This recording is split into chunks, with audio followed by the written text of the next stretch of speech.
So, huwag ka nga kayo magunan. Wala nang kayo titi eh. Wala akong briefing game. Bayag lang meron day. Yes! Okay! So yun guys, welcome sa unang episode na kung tawagin natin ay Mentots. Mentots! Siyempre, kaya nga tinawag na Mentots is dahil nga thinking ng mga lalaki. Siyempre, ang kasama natin, unahin ko muna sa kanan, si Chris. Yung bantay ko ng TV Pair. Si Bok, yan, kapatid ko pero hindi kami magkamukha. Si King, yan. Boss King, Sunny J, Sunny G, at si Boss Lim, driver ni Boss King. So meron ba tayong isa dahil nga nasa bahay lang, natulog agad. Eh hindi pa nga tapos yung trabaho. At ang kasama namin isa ay si Nigel. Anong tawag sa segment na ito, Jen? Podcast. So ngayon ang tatalakayin natin is usapang love life. So ngayon, ang tatanungin ko sa inyo lahat, how's your current love life? Ako mag-uumpisa. Ay, hindi. Pangalawa ka siguro. Love life ko ngayon.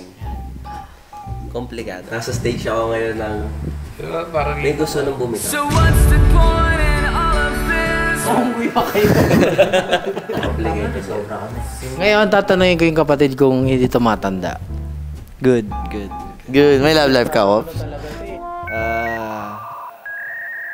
So, hindi na siya single. Hindi na pala kasi single. Kasi pinatagal niya eh. Kaya nga siya matagal tumanda kasi mabagal siya mag-isip mabagal siya mag-isip. So, ako naman, I'm not single, pero getting to know each other. Yung stage ko.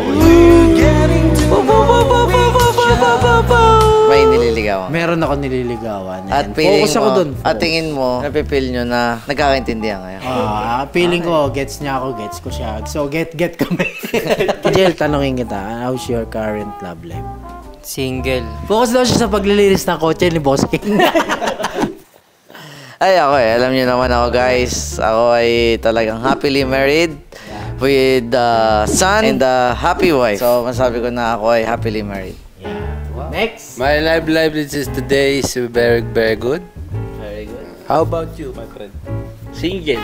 Ang next natin is paano nga ba manligaw ang isang lalaki? 2009, niligawan ko siya kasi nung una, nililigawan ko siya sa harot-harot ba? Tatawag ko na siya doon na parang sweetheart. So, hindi kami masyadong laging nagkikita noon, parang pag may practice lang. Ang ginawa ko, nung generation namin kasi uso yung tech. Kunwari, GM ako, may crush ako dito, 13. Tapos minsan, sa kanya ko lang sinisend. Sa tingin mo, paano ba dapat manligaw ang Boss King sa generation ngayon? Ay, ngayon nagkaanak ako, malaki ang realization ko. Naisip ko, paano kung anak yung babae ko? Paano ko ba gustong ligawan yung anak ko ng isang lalaki? So, ang isip ko ganun na. Gusto ko, nasa number 1, nasa tamang edad na sila. Tama. Number 2, pinupuntahan mo sa bahay. And may respeto sa anak. Kumbaga sa perfect scenario yun. Pero alam naman natin na walang perfecto sa mundo eh. So, medyo mahirap siya mangyari. Pero nagtanong ka kasi, sinagot ko. Eh di sana hindi ka nagtanong. Diba? Ba't po ako nagtatanong? Hindi pala ito eh. Paano manligaw si Mentos? Kung iano natin, mas ano ko sa nag-e-effort eh. Ma-effort kasi ako. Sobrang may-effort ako sa bagay. Hatid ko. Hindi lang muna ako makapunta ngayon kasi... Pero nasa utak ko yun. Pupunta ako doon sa nililigawan ko. Then, bisitahin ko yung pamilya. Pinapaintindi ko talaga na yung word na transparency na alam niya lahat ng ginagawa ko. Nag-update ako. Ano bang ginawa ko? Kumain ako. May work. Nag-basketball ako. Kung siya na yung kinakausap mo, focus ka na. Hindi, akala ko kasi ang ginagawa mo, collect and collect, then select. Pero hindi ganun si Mentos. Meron ka ba? Wala siya ba? Lang din sa bahay ng magulang nung nililigawan, tas kung anong gusto ng babae. Sige, dahil same ka lang din naman eh. Tulog ka na kaya? Have you experienced love at first sight? Na-experience ko siya. Sa nililigawan ko ngayon. Kumbaga, marami kang mapipili. Pero iba yung spiritual being mo na yung ano. Kung nagkusa. Usang na-select. Na-select talaga. Marami nung napipili. Ibig sabihin, collect, select ka. Ibig sabihin, maraming... Parang Tinder yan. Swipe. Uy.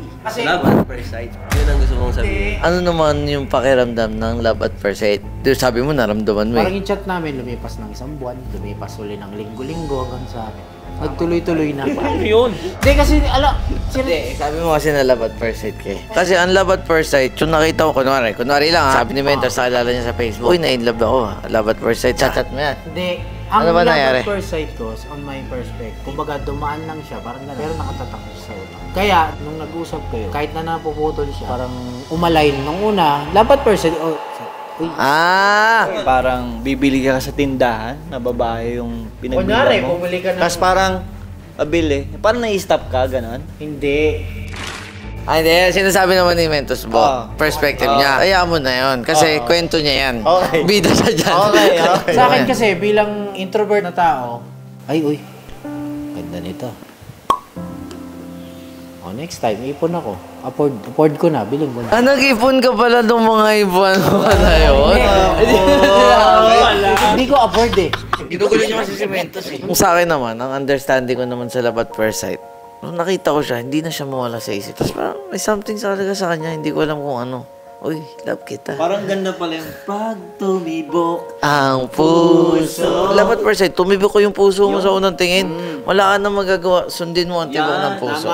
Para sa akin, yung parang i-stop yung clock. Paano yung stop ng clock? Ikaw ba yan, The Matrix? Tapos parang yung parang pag nakita mo siya, nag-slow mo yung lahat ng kapaligiran. Siyempre, may stop yung ano eh. Pero ako'y sabog na. Ay, ito. Meron din tayo special guys. Medyo busy kasi ito si Pao. Pero matanong talaga natin sa kanya. Sige, ano yung Pao, ano sa'yo ang love at first sight? Love at first sight para sa akin is yung, di ba kakakita mo pa lang sa kanya. Okay. Gusto mo, lagi mo na siya makikita sa buhay. Yun ang sinasabi ko. Yun yung sinasabi ko, Kel. Hindi yung Dami mong ano eh. hindi yung papadaan, hindi pasi mo pa yung isang buwan. Hindi pala, kasi... Nag-ipon nga pala. Parang edit out ata to, mag-aaway kami nito. Hindi siya nag-ipon. Ano yung analogy yun? Ito, magtititigan kami. Para matapos na tayo nang hindi kayo nag-aaway. Kausapin mo siya ngayon. Ngayon, sa kanya ka magpaliwanag. Ito, Tama yun. nung nakita kita, sabi.